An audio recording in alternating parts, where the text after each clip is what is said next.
لكن ما نعرفش كان سمعت البارح ماهر الكنزاري على القناه التاسعه، كان ما سمعتوش نعطيك التصريح نتاعو. يقول ما سمعتوش.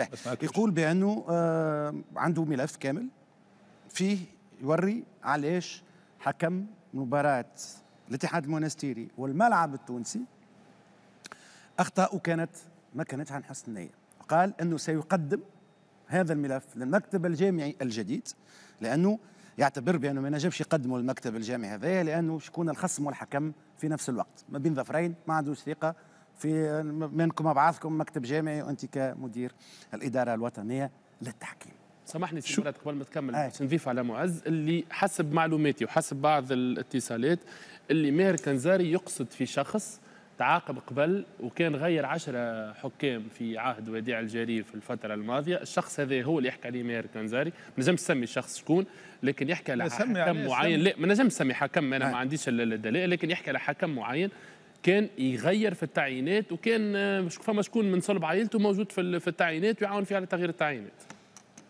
والله شوف يا معز، انا بالنسبه لي انا جاوبتك قبيله، قلت لك معناها اي انسان اي مسؤول اي مدرب عنده يعني شيء من النوع هذا يناك ابروفي ويقدم للعداله. يقدم للعداله. ما نحبش ندخل انا في بوليميك عقيم هكاك، مدرب يتكلم ولا مسؤول يتكلم يقول عندي ملف وانا انا ما نجمش نجاوب. انا ما نجاوب كان نوار سور بلان وعلى الطاوله. اذا كان عندك انت اي انسان اي حكم عندك عليه دليل وعندك عليه حجه ثابته فو نافي كابروفي، جيب يا خويا هاني نتكلم على الهواء والناس كل تسمع فيها.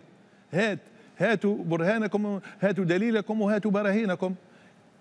تو النجم انا هنا سي معز. يعني ماهر الكنزاري تعتقد بانه مدرب مسؤوليته وانا ويعرف مليح شنو يقول وعنده ملف كامل وسوليد وباش يعطيه مكتب جامعي دون ادله دون حتى شيء، معناها هكذا مجرد تصريح عطاه لوسيله اعلام؟ معز انا راني ماجوري فاكسيني ونعرف شنو نتكلم وش نقول. يتحمل مسؤوليته في الكلام اللي قالوا ويناك ابروفي.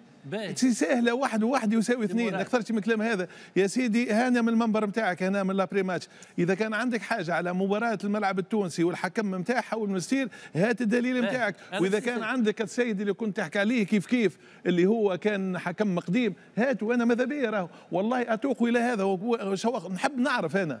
اعطيوني يا اخوي.